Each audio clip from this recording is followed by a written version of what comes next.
Nah, bagi acara yang ketiga ialah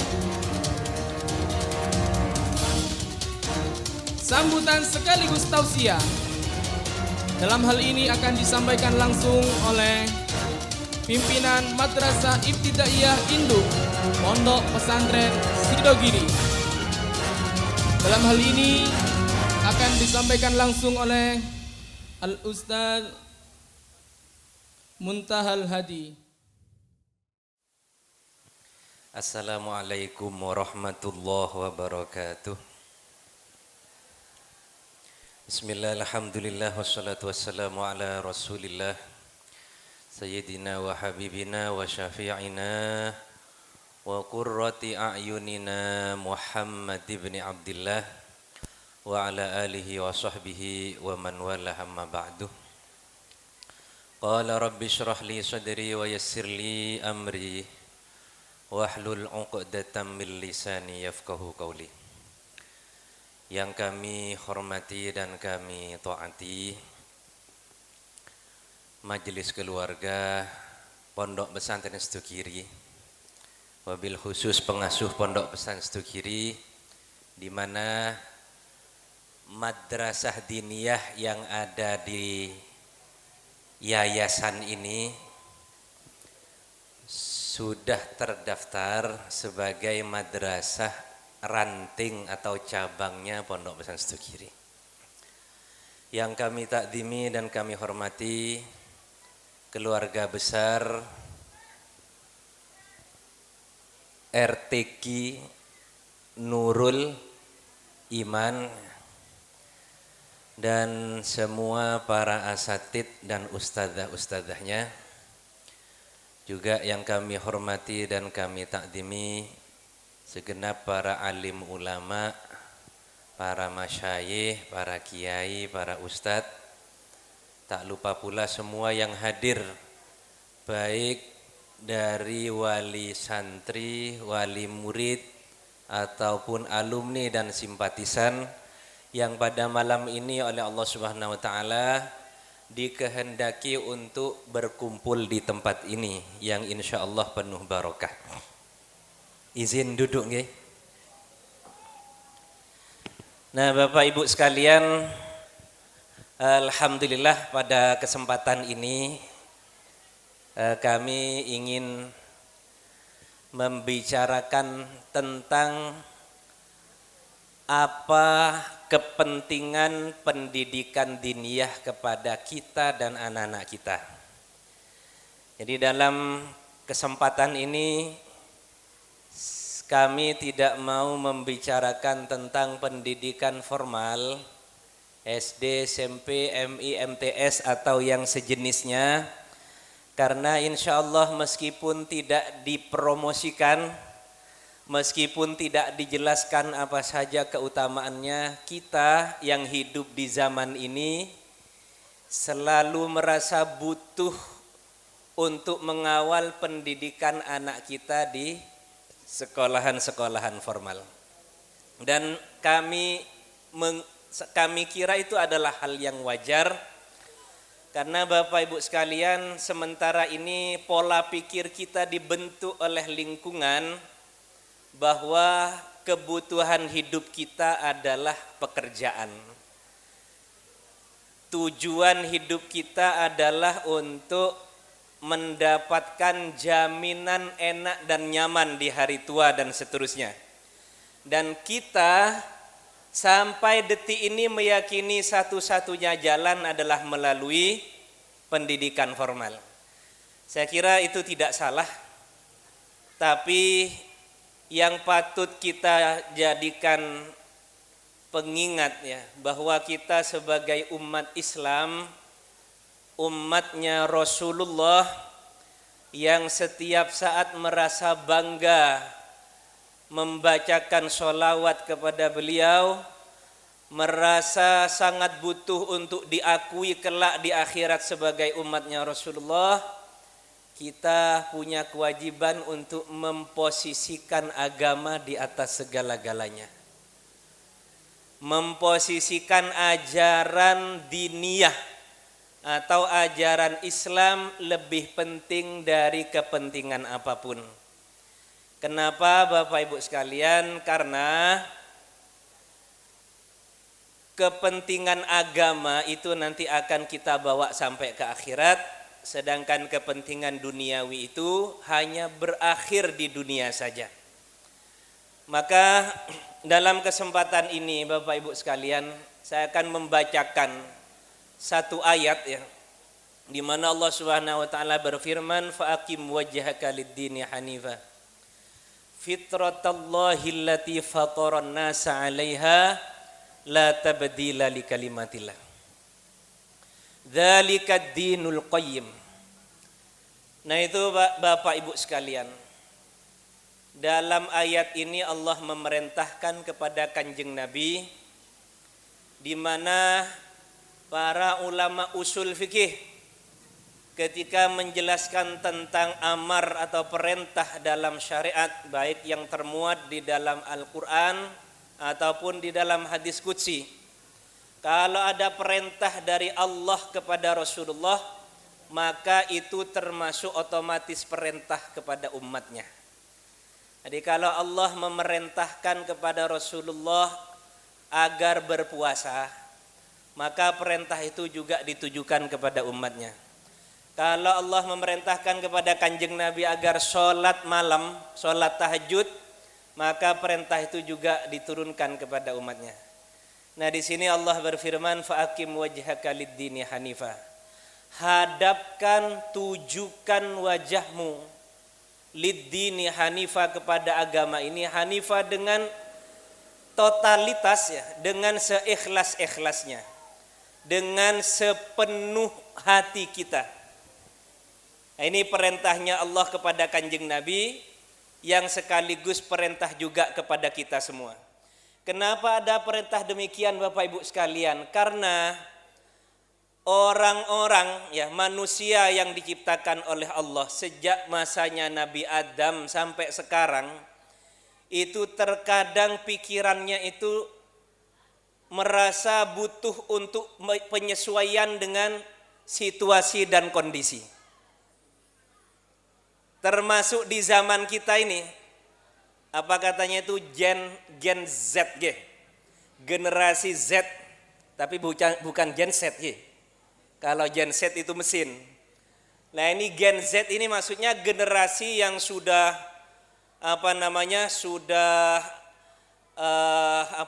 tidak bisa lepas dari gadget dan dunia teknologi, di mana kita saat ini hidup di tengah-tengah itu. Nah, masyarakat yang hidup di zaman sekarang ini sebagian besar punya pikiran bahwa agama itu tidak terlalu penting. Kenapa? Karena zamannya berbeda. Nah, cara berpikirnya begitu.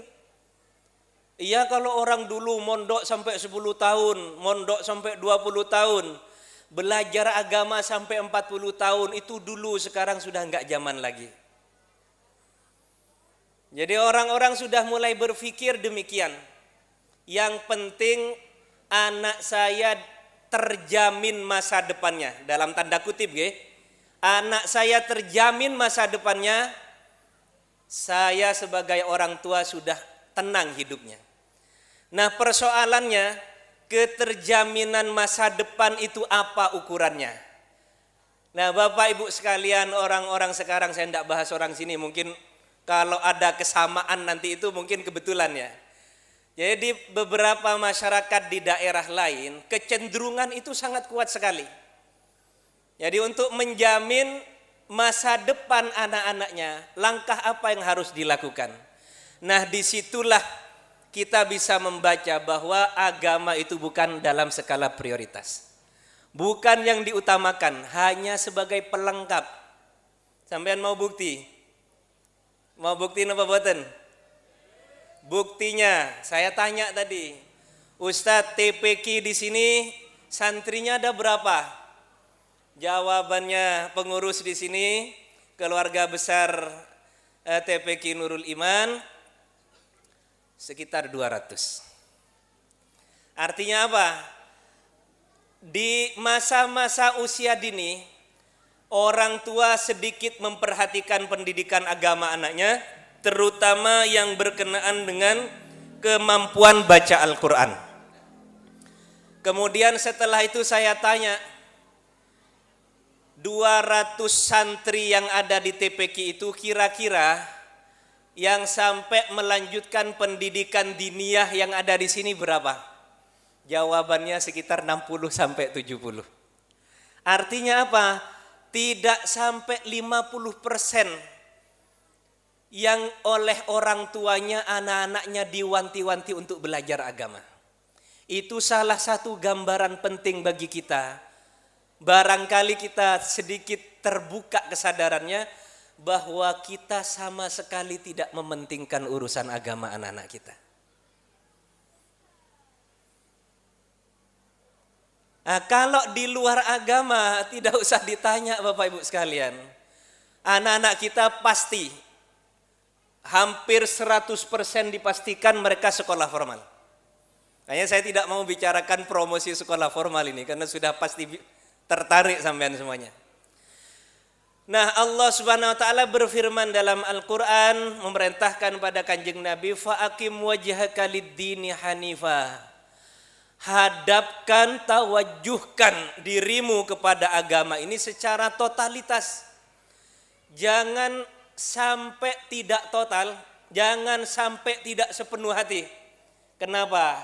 Karena ketika kita tidak memprioritaskan, tidak menetapkan agama dalam prioritas dan totalitas kita untuk kita lakukan ke depan ini, maka agama itu nanti dengan sendirinya tersingkir dari keluarga kita, terjauhkan dari rumah tangga kita, tersingkirkan dari komunitas masyarakat kita, sehingga nanti yang terjadi Islam itu hanya akan tersisa namanya.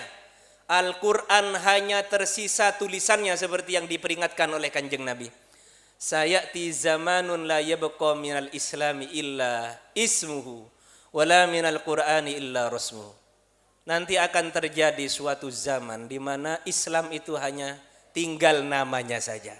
Di KTP-nya tertulis Islam, tapi praktek kesehariannya kita tambah jauh dari agama Islam.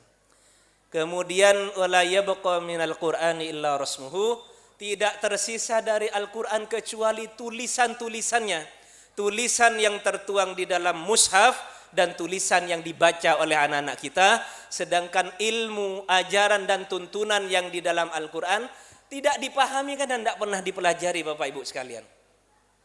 Nah, alasan sederhana kenapa orang-orang sekarang tidak terlalu memprioritaskan pendidikan agama itu karena mereka menganggap bahwa zamannya sudah berubah. Kalau dulu bangunan mungkin tidak ada yang lantai 7, lantai 10 dan seterusnya, sekarang di mana-mana kita jumpai bangunan yang bagus-bagus, yang indah-indah dan seterusnya.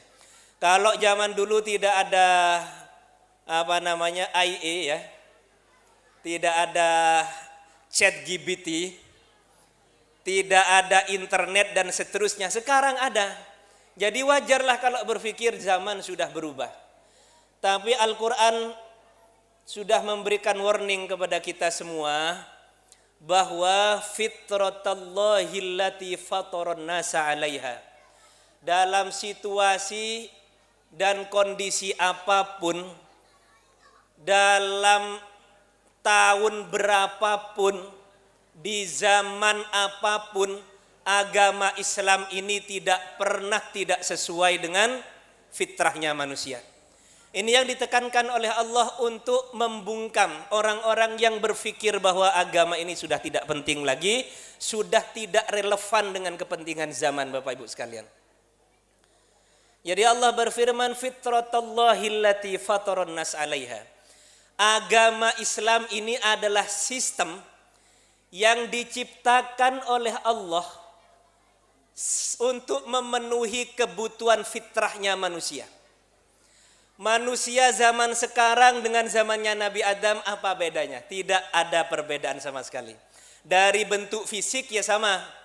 Di zamannya Nabi Adam wajahnya ya hidungnya ada di depan, telinganya ada di samping kanan kiri, mulutnya juga di bawahnya hidung, dan modelnya seperti ini, tangannya 2, kakinya 2 dan seterusnya.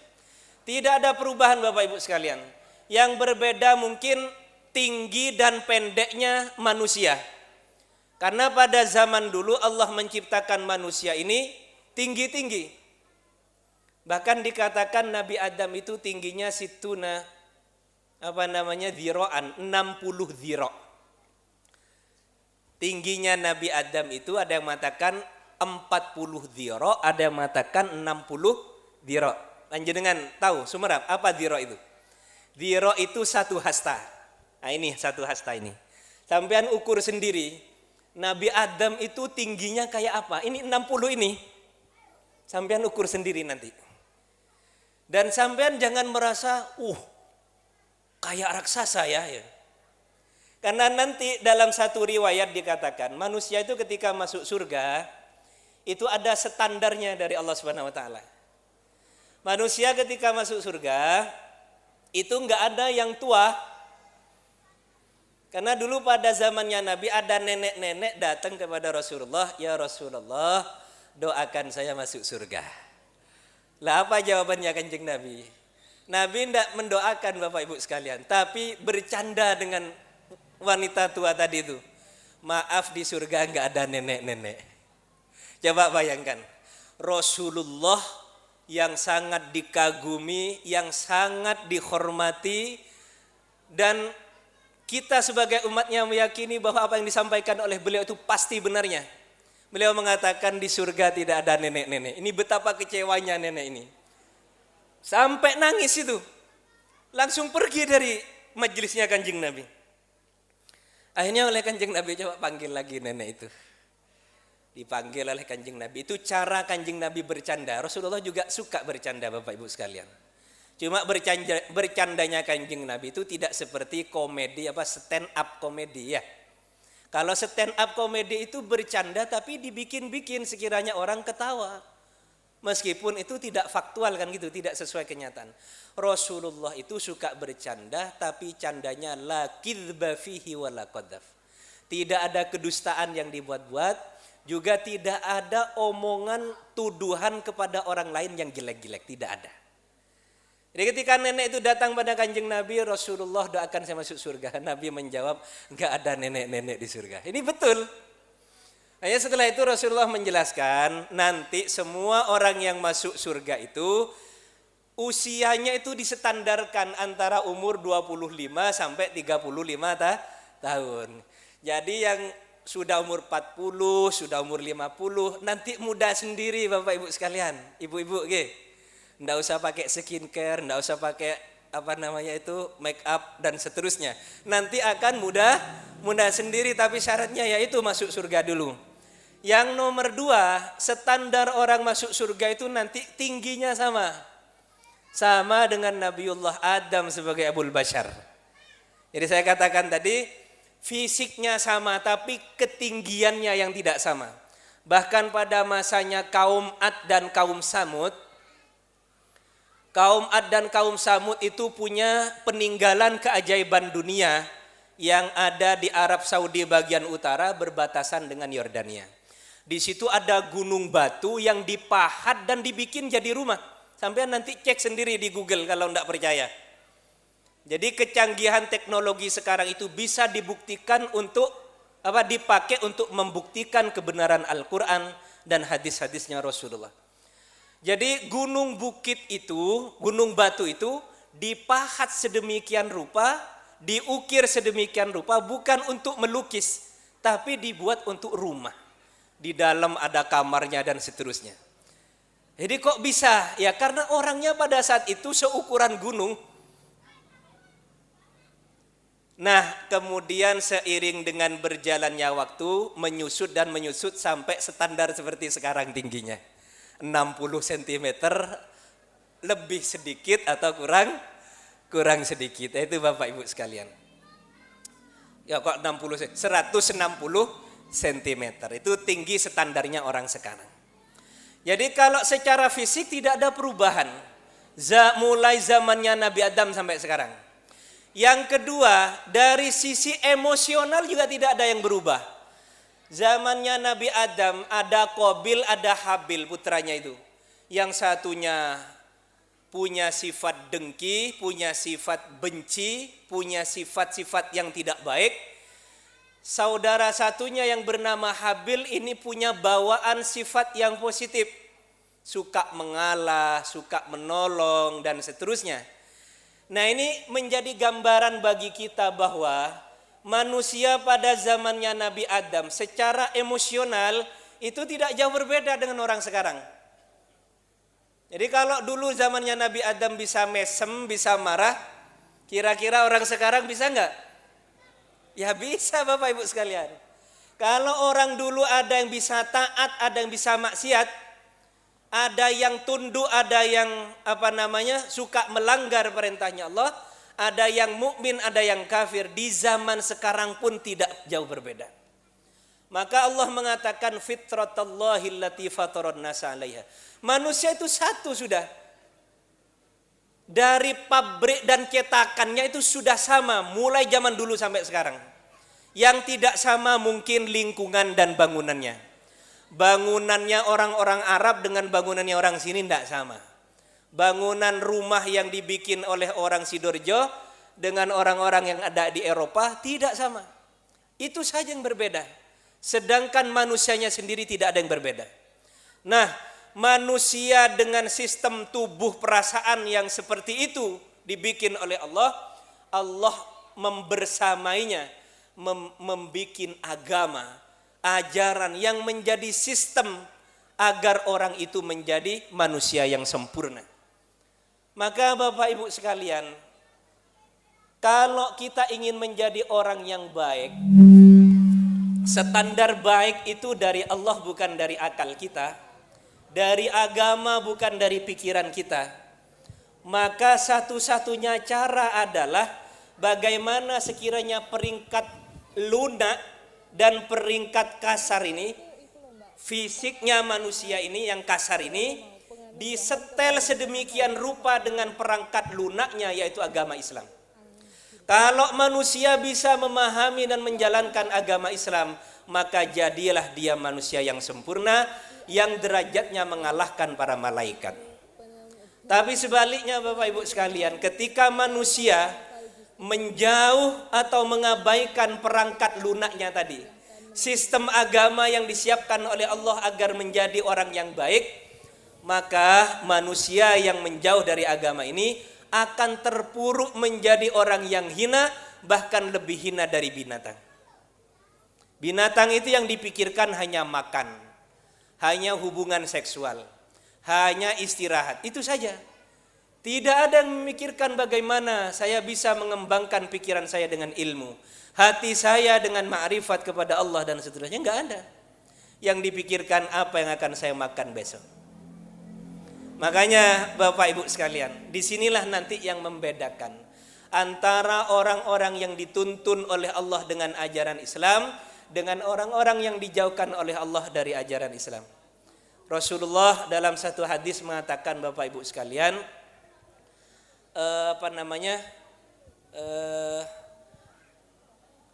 may yuridillahu bihi khairan yufaqihu fiddin.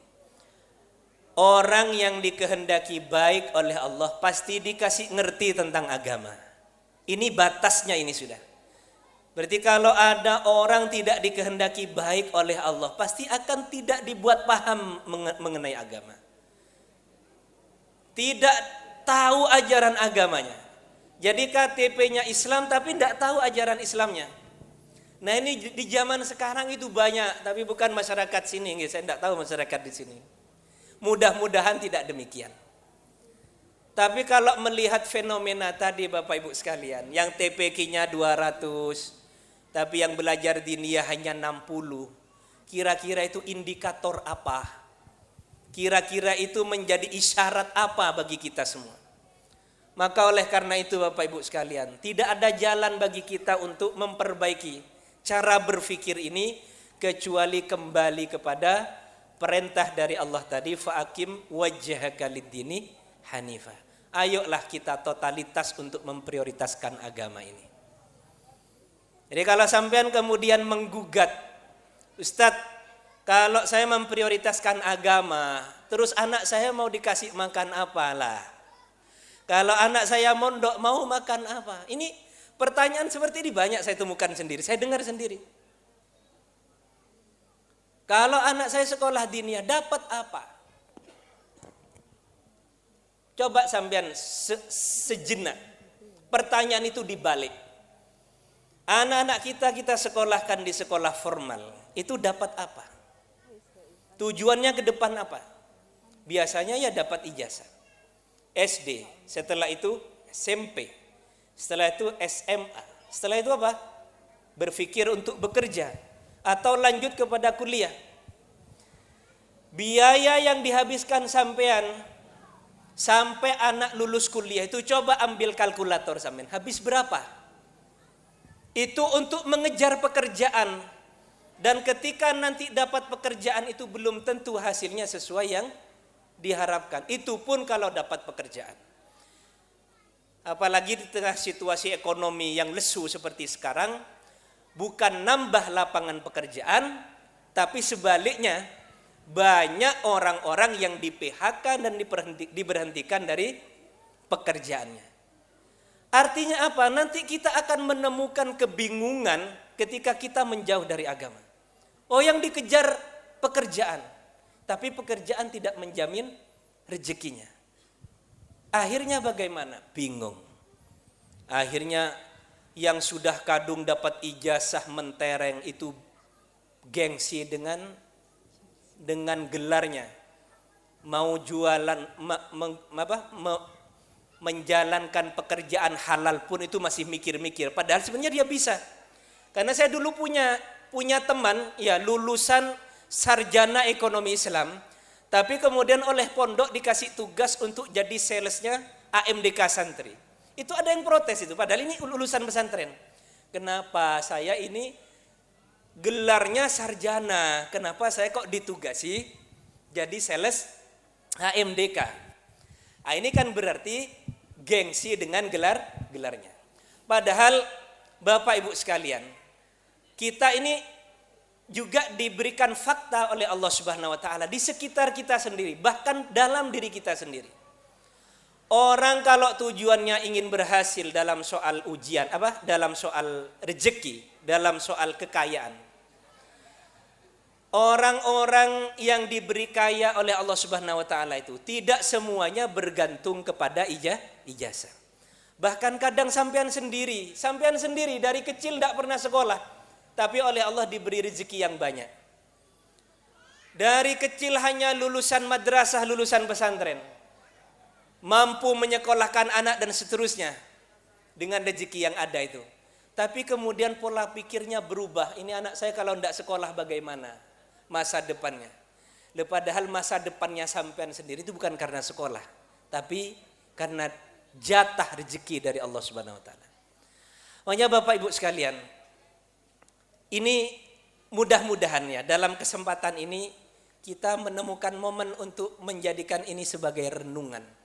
Saya katakan tadi, saya tidak pernah sama sekali menyalahkan sekolah formal, karena itu kebutuhan masyarakat sekarang.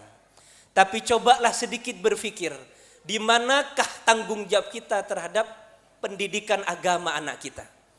Ketika pendidikan agama anak kita itu tidak kita siapkan dari sejak kecil, lalu kapan kita akan menunggu anak-anak kita bisa memahami agama? Memahami ajaran Islam yang nanti akan jadi bekal kebahagiaan bukan hanya di dunia tapi juga nanti di akhirat. Ini kami juga terus mengikuti perkembangan berita di Eropa, di Arab ya. Baik minal wasail al-i'lamiyah al-arabiyah atau dari media-media bahasa Inggris ya. Ini Bapak Ibu sekalian, orang-orang Eropa itu sekarang bahkan Amerika mengalami guncangan yang luar biasa ya. Ketika melihat bagaimana orang-orang Palestina ya di Gaza itu dibombardir oleh apa? Oleh Israel. Setiap hari dibom, tapi sekarang kan sudah gencatan senjata. Sampai terdata sekitar 50.000 orang meninggal dunia dan rumahnya hampir semuanya itu rata dengan tanah.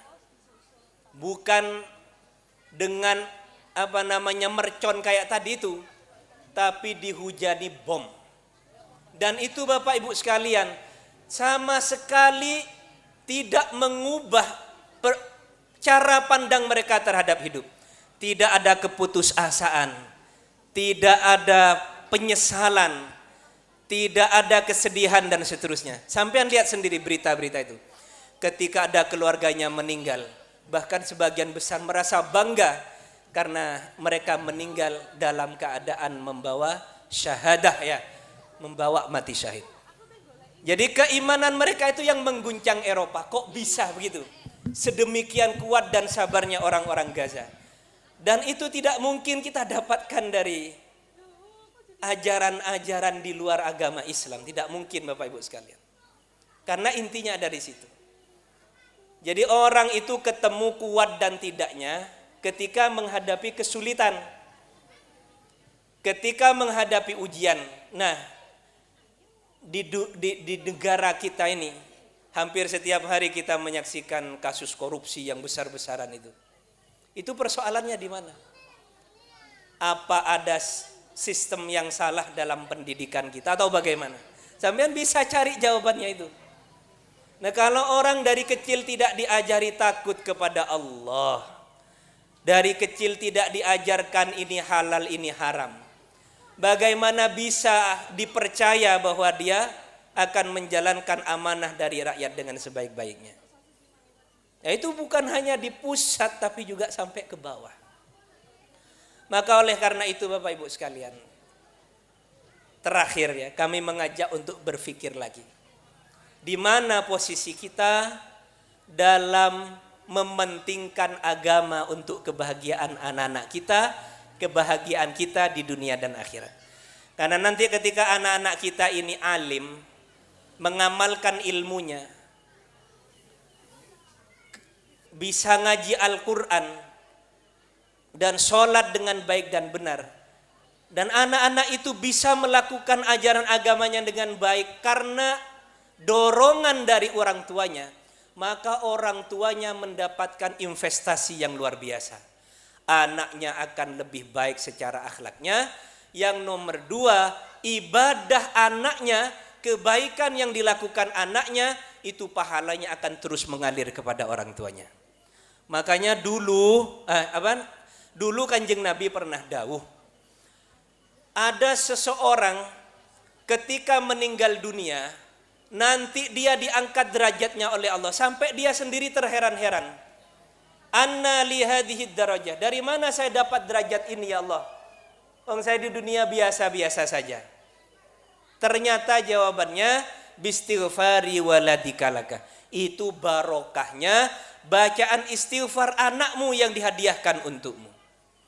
Lah ini oleh para ulama dikatakan, bukan hanya istighfarnya anak yang akan membantu menaikkan derajatnya orang tua nanti di akhirat, tapi juga semua kebaikan, semua ibadah yang ada andilnya orang tua di situ, orang tua akan mendapatkan kebahagiaan kebaikan dari anak-anaknya itu. Maka Bapak Ibu sekalian, mari, kalau untuk sekolah formal saya tidak perlu promosi ya. Sampean tidak didorong, sudah terdorong sendiri. Tidak dimotivasi, sudah termotivasi sendiri. Jam 6:30 atau bahkan jam 6 anaknya sudah disiapkan semuanya. Ayo ayo nak, ayo silakan persiapan. Sebentar lagi sekolah. Bahkan kurang 1 jam sudah berangkat ke tempat belajarnya yang jauh. Tapi ketika sudah waktunya belajar agama, itu enggak ada perhatian seperti itu. Bahkan ketika anaknya tidur, jangan dibangunkan, kasihan. Lebih kasihan mana anak tidak tahu ajaran agama, yang ujung-ujungnya nanti menjerumuskan pada perbuatan yang dilarang oleh Allah, atau nanti lebih parah lagi terjerumus ke dalam neraka Allah. Nah, ini yang perlu kita jaga Bapak Ibu sekalian. Jadi setelah acara ini mungkin ya tahun depan, dari TPQ yang 200 itu nanti bertambah jadi 300, dan yang sekolah diniyah tidak jauh dari itu angkanya. Kalau itu terjadi berarti momen ini betul-betul menjadi perenungan yang bermanfaat bagi kita semua, bahwa agama ini tidak boleh kita tinggalkan untuk kebaikan kita sendiri. Nah itu Bapak Ibu sekalian. Jadi di tempat lain ada juga fenomena kayak gini ini. Di TPQ-nya 400, lah yang sekolah cuma 100-an, yang sekolah diniyah. Apa salah satu alasan tidak sekolah diniyah? Iuran katanya. Saya tidak cerita di sini Ustaz ya. Di daerah lain. Kenapa? Kalau TPQ itu iurannya 30.000. Lah kalau masih sekolah diniyah nambah 20.000 jadi 50.000. Di sini terjadi nggak gitu?